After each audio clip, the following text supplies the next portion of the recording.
Hello, I'm John Young from Montfort University, and my presentation is called Partial Objects, A Perspective on Spectralism. The focus of my talk is acousmatic music, and the way it has brought us into explorations of the internal structure of sound as a source of musical ideas. This resonates strongly with spectralist conceptions. For instance, Gérard Grisey's call to no longer compose with notes, but with sounds. Tristan Murail in particular has noted the influence of electroacoustic music on spectralist composition. For instance, thinking of pitch as frequency allowed generative processes such as FM and ring modulation to be implemented in constructing harmony.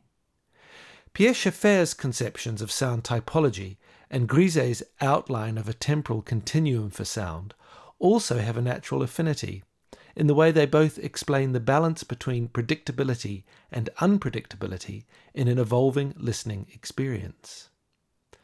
The notion of the sound as object is significant here, that from within the object we can isolate elements of a sound's frequency content. Perhaps it will be a blend of pitch and noise, but it will also have a dynamic life, evolving over time in some way that might be predictable or erratic.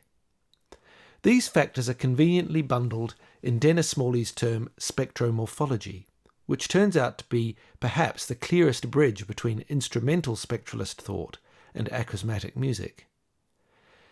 But when we talk about sound objects, we have to make a distinction between two things. Firstly, Schaeffer's way of defining the sound object, which assumes phenomenological reduction, where the object is considered a pure, self-contained sound form.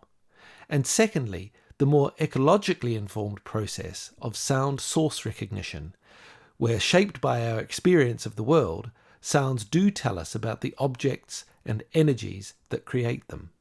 Schaeffer's conception of the sound object as pure sound that does not refer to its source still creates some confusion, and Michel Chion has proposed the alternative term auditum, the thing heard, which still puts the sound itself at the centre of the experience, since in acousmatic listening that's all we have in front of us. But the auditum also admits that we might be drawn in to think about the physical origin of that sound or the wider contextual scene it might evoke. As Chion says, the auditum is subject to all modes of listening. In this talk, I'm using the term object in just this way, that in acousmatic music, sound, captured in recording, becomes an object of scrutiny with spectral and morphological properties that prompt a sense of assumed physicality, which may well trigger imagery of a sound source.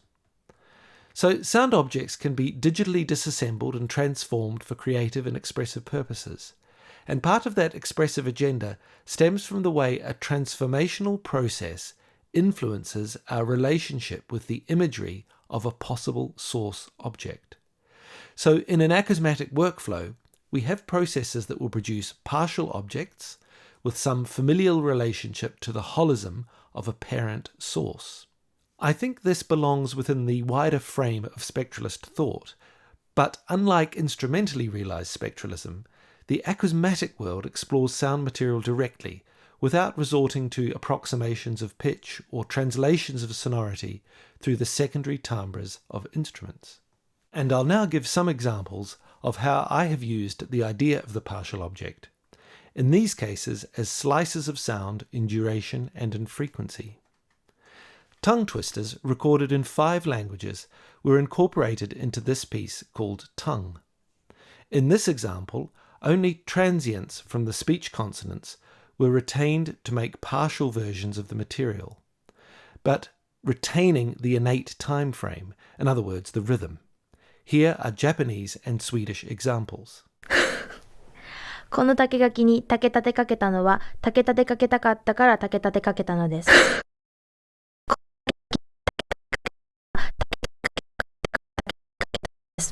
7 sjösjuka sjömän på ett sjunkande skepp sköttes av 7 sköna sjuksköterskor på skeppet Shanghai.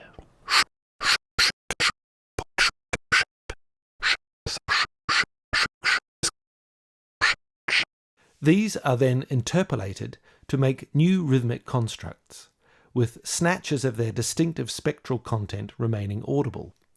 This was realised with the waveset interleaving process as described by Trevor Wishart.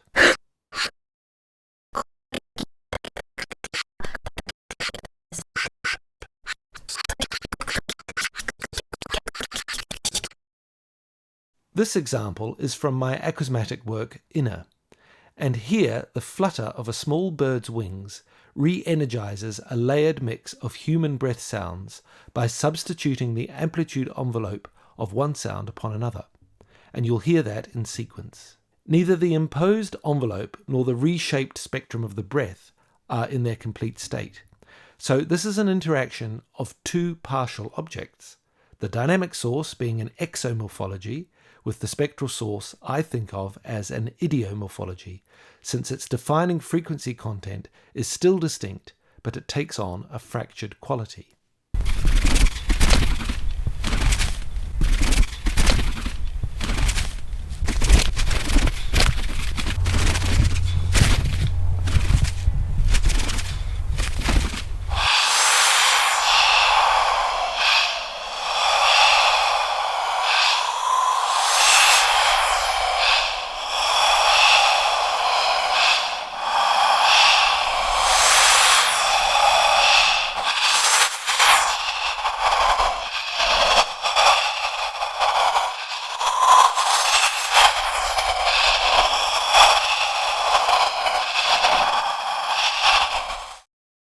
In apparitions, the sonic experience of a freight train with its horns blasting through a small US town in the very early hours of the morning provided a key sound source. The actual recording itself was heavily modulated as a result of the motion of the train and echoes from surrounding buildings. The partial objects here are dynamic spikes of the horns worked into the texture you'll hear, in some cases smeared through granulation and resynthesis. This is used as a formal device, the spikes perhaps acting as questions, asking us where these bursts of sound might lead and what they ultimately might reveal. A coherent sound image of the train horns is in the last clip.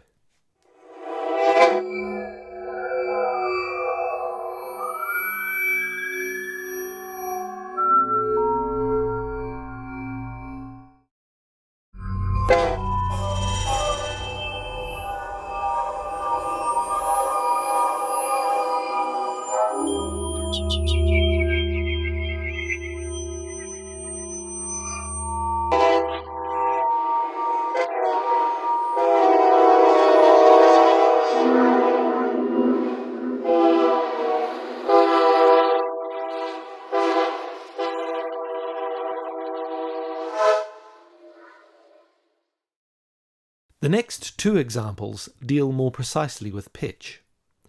Arrivederci is a piece for chamber ensemble and electroacoustic sounds, in which the sound of a bell informs much of the work's harmony.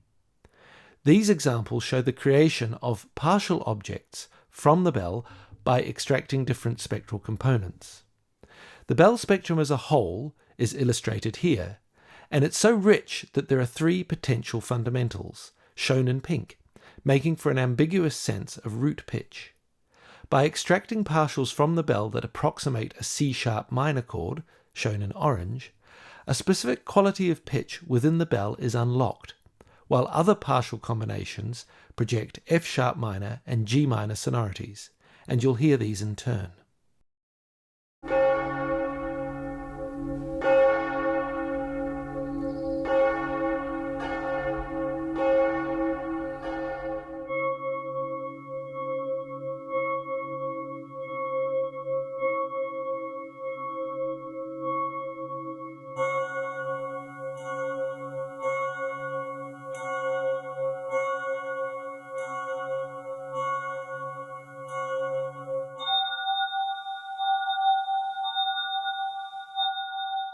Each of these partial objects was then used to prompt particular harmonic bases in Arrivederci while retaining the semblance of a bell object. The same bell sound was used in the radiogenic work Ricordiamo Forlì. This piece deals with events in World War II Italy, and in it, the sound of a dilapidated upright piano playing the Kiss theme from Verdi's Otello has a kind of cognate relationship with the bell, facilitated by a common significant pitch of C sharp. Here, the high note on the piano, a C sharp, triggers a reframing of identity with an unfolding of the bell's spectrum downward through connection to the exposed 11th and 18th partials of the bell, which gradually assumes the full status of bell object.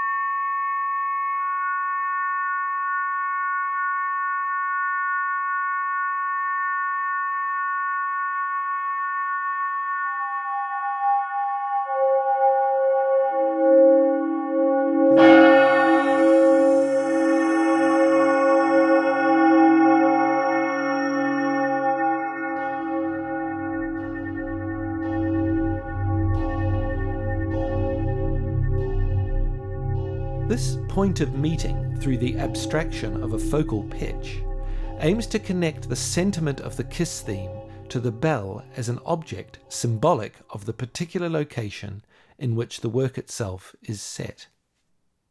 My last example is from the acousmatic work Arioso. At the heart of the piece is a recording made in Tappan Square, Oberlin, Ohio, in which a chorus of crickets and the constant electronic beep of pedestrian crossing signals formed an interlocking texture of distinctly pitched pulses and throbbing granular noise. My field recording of this rather odd duet between the purity of an artificial tone and the stridulation of insects underpins the structure of the piece. As it happens, the two elements were easily separated with filtering, allowing the pitched pulse to be transposed and harmonized easily as a discrete entity, allowing me to reimagine vectors of noise, pulse, pitch. The odd nature of this field recording, a duet between insects and an electronic beep, I think makes the notion of a coherent, complete object something of an illusion. So the noise-pitch distinction is perhaps always in some partial state of mutual orbit.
I have shown quite short examples here, but what I hope I have conveyed is that a notionally coherent, holistic object can spawn many types of partial objects.